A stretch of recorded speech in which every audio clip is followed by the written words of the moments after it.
تو میں ان کو سیرت پاک بتاتا تھا۔ تو یہاں سے مجھے بھی انسپائریشن ملی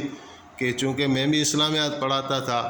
تو 8-9 کلاسوں میں میرا جانا ہوتا تھا، تو جو کلاس بہتر سننے والے ہیں، جو دلچسپی لیتے تھے، وہ ہمارے پاس ٹریننگ 6 مہینے کے لیے آتے تھے، تو میں ان کو یہ سیرت پاک سناتا تھا، اور یہ کتاب سیرت مصطفیٰ ہی میرے پاس ہوتی تھی، اور اس کو میں نے ہمیشہ بطور ریفرنس استعمال کیا۔ فی البدی بول جاتا تھا، اور پھر واپس آ کے اگر مجھے شک پڑتا تھا کہ چونکہ فی البدی بولنے میں غلطی کا امکان رہتا ہے، ویسے بھی انسان غلطی سے خطا سے پاک نہیں ہے، تو پھر میں جا کے دیکھتا تھا اور چیزوں کو کنفرم کرتا تھا۔ تو اس پہ اللہ تعالیٰ کا شکر ادا کرتا ہوں آج، اور فخر نہیں کرتے، اللہ تعالیٰ کا کرم ہوا اسی کی توفیق سے۔ اور یہ کہ بہت بڑا موضوع ہے، حضرت محمد رسول اللہ صلی اللہ علیہ وآلہ وسلم اللہ کے محبوب ہیں، اور ہم نے آپ کی زندگی کے واقعات کو جب بیان کیا تو ضرور کمی کوتاہی ہمارے الفاظ میں بیان کرنے میں غلطی بھی ضرور ہوگی، تو جو کچھ غلطیاں ہیں وہ ظاہر ہے میرے نفس کی طرف سے ہیں، شیطان کی طرف سے ہیں، اور جو کچھ میں نے صحیح بیان کیا وہ اللہ تعالیٰ کی توفیق سے ہے۔ اللہ تعالیٰ کا شکر ادا کرتے ہیں، اور جو کمی بیشی رہ گئی ہیں اس پر ہم اللہ تعالیٰ سے معافی مانگتے ہیں۔ اور یہ کہ اختتام پر جس طرح احکم الحاکمین رب العالمین کی توفیق سے یہ بیان مکمل ہوا، تو اللہ کا شکر کرتے ہیں، اور اللہ تعالیٰ سے سوال بھی کرتے ہیں کہ جس طرح اس نے اپنے حبیب کریم کے ذکر کرنے کی توفیق عطا فرمائی، تو جب کسی بادشاہ کی تعریف ہوتی ہے دنیا کے اندر بھی، تو تعریف کرنے والا بادشاہ سلامتوں سے کس انعام اور اکرام کی امید رکھتا ہے۔ تو اللہ تعالیٰ کا کرم ہے، اللہ تعالیٰ کا شکر ہے کہ اس نے ہمارے دل کے اندر دنیا کے بادشاہوں کی وقعت نہیں رکھی کہ دنیا دار لوگوں کے ہم پیچھے بھاگتے رہیں، لیکن اللہ تعالیٰ کا کرم ہے کہ ہم رسول اللہ صلی اللہ علیہ وآلہ وسلم کے مداح خوان ہیں، اور حضور صلی اللہ علیہ وآلہ وسلم سے شفقت کی اور شفاعت کی امید رکھتے ہیں۔ وہ اللہ کے محبوب ہیں، اور محبوب کریم صلی اللہ علیہ وآلہ وسلم کی ثنا کے اختتام پر ہم اللہ تعالیٰ سے امید لگاتے ہیں۔ سب سے پہلے اپنی مغفرت کا سوال کرتے ہیں کہ اللہ تعالیٰ نے جس طرح انسان کو بنایا ہے، تو انسان کا انجام ہے، یا تو وہ بڑا شیرین انجام ہے، یا تو انسان کو ہمیشہ ہمیشہ کی نعمتوں میں جانا ہے، اور اگر یہ نافرمان اور بدبخت ہوا، اللہ کا دشمن ہوا، تو اس کو عذاب شدید اللہ تعالیٰ دینے والے ہیں، اور اس کو بڑا ذلیل اور رسوا کرنے والے ہیں۔ تو سب سے بڑی حاجت تو ہماری یہی ہے کہ ہم اللہ تعالیٰ سے مانگتے ہیں کہ اللہم اجرنا من خزي دنیا والعذاب الآخرت، کہ دنیا کی رسوائی سے ہمیں بچائے اور آخرت کے عذاب سے بچائے۔ اور سننے والوں کے لیے بھی ساری دعا ہے۔ اور یہ کہ شاہ عبداللطیف بھٹائی صاحب کا ایک شعر ہے سندھی میں، جس کا مفہوم یہ ہے کہ بھٹائی صاحب کہہ رہے ہیں، یا تو حج پرن وٹ یا کر پریں جی پچار، انہن بنی کھاں دھار شل قادر کنکھے کی نہ کرے۔ تو وہ فرما رہے ہیں کہ یا تو تم ایسے ہو کہ ہو ہی تم محبوب صلی اللہ علیہ وآلہ وسلم کے قدموں میں، اور اگر ایسے نہیں بن سکتے تو پھر حضور صلی اللہ علیہ وآلہ وسلم کا ذکر ہی کرتے رہو، اور ان دو چیزوں سے اللہ تعالیٰ کسی کو بھی الگ نہ کرے۔ حضور کریم صلی اللہ علیہ وآلہ وسلم پر درود کی فضیلت پر امام غزالی صاحب نے کتاب لکھی مکاشفۃ القلوب، وہ اصلاحی کتاب ہے، لیکن اس کی خصوصیت یہ ہے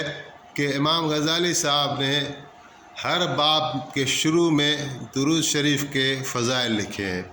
تو ایک جگہ وہ لکھ رہے ہیں کہ حضرت جبریل امین نے کوہکاف جبل پر دیکھا ایک فرشتے کو کہ اس کے فرشتے کے پر ٹوٹے ہوئے تھے، اور وہ ایسی خستہ حالت میں پڑا تھا۔ تو حضرت جبریل نے کہا کہ تمہیں کیا ہوا؟ تمہیں تو میں نے ایک بڑے اعلیٰ منصب پر دیکھا تھا کہ تم کسی آسمان پر بلند پایا منزل تھی تمہاری، اور جب تم سانس لیتے تھے تو ہر سانس سے اللہ تعالیٰ تمہارے سانس سے دوسرے فرشتے پیدا کرتا تھا، تو ابھی تمہارا کیا حال ہوا؟ تم اس منصب سے گر گئے۔ تو وہ کہنے لگا کہ نبی علیہ السلام جب معراج والی شب میرے پاس سے گزر رہے تھے تو میں کسی وجہ سے کھڑا نہ ہو سکا تھا، اور حضور علیہ السلام کیا ادب اور تعظیم جو مجھے بجا لانی تھی اس میں میرے سے کوتاہی ہو گئی، تو اللہ تعالیٰ نے مجھے یہاں پھینک دیا ہے اور میرے پر بھی توڑ دیے ہیں، اور آپ ہمارے سید الملائکہ ہیں، ملائکوں کے سردار ہیں، اللہ کے بارگاہ میں میرے لیے دعا کرو اور میرے لیے میرا منصب بحال کراؤ۔ تو حضرت جبریل نے جا کے اللہ تعالیٰ کے یہاں عرض کی، تو اللہ تعالیٰ نے فرمایا کہ اس فرشتے کو کہو کہ حضور صلی اللہ علیہ وآلہ وسلم پر درود پڑھے تو اس کو اس کا منصب مل جائے گا۔ تو حضور صلی اللہ علیہ وآلہ وسلم کا ذکر بہت مبارک ہے اور رحمتوں کو لے آتا ہے اور بہت اجر و ثواب ہوتا ہے، اور اللہ تعالیٰ خود بھی ذکر کرنے والوں میں اور محبوب علیہ السلام کے درود پڑھنے والوں میں شامل ہے کہ اللہ تعالیٰ نے فرمایا ان اللہ وملائکتہ یصلون علی النبی یا ایھا الذین آمنوا صلوا علیہ وسلموا تسلیما۔ تو ایک آخری بات کہ سلطان نور الدین زنگی پر ایک کرم ہوا تھا، قصہ بتانا مقصود نہیں، اتنا وقت نہیں ہے۔ تو رسول اللہ صلی اللہ علیہ وآلہ وسلم نے ان کو خواب میں آ کر کوئی کام کہا اور وہ کام انہوں نے سر انجام دیا، تو اس کام کی بنیاد پر جو حضور نے فرمایا تھا اور اس نے بجا آوری میں اس پر عمل کیا، تو پوری زندگی روتا رہتا تھا کہ نبی کریم صلی اللہ علیہ وآلہ وسلم یہ کسی سے کام لے سکتے تھے لیکن مجھے حکم فرمایا تو میں اس لائق نہیں تھا، لیکن حضور کا کرم ہوا تو میں یہ کام سر انجام لے آیا۔ تو اسی طرح یہ اللہ تعالیٰ کا اور اللہ کے حبیب صلی اللہ علیہ وآلہ وسلم کا کرم ہے۔ تو یہ امید ہے کہ یہ ہمارے جو بیان کیا گیا اللہ تعالیٰ اس کو ہمارے لیے نجات کا، فلاح کا ذریعہ بنائے اور خاتمہ بالخیر کرے اور ایمان والی زندگی عطا فرمائے اور ایمان والی موت عطا فرمائے، آمین۔ اور جو سننے والے ہیں اللہ تعالیٰ ان کو بھی انہی خوبیوں سے اور اپنی رحمت سے اور اپنی برکات سے نوازے۔ وآخر دعوانا ان الحمد للہ رب العالمین۔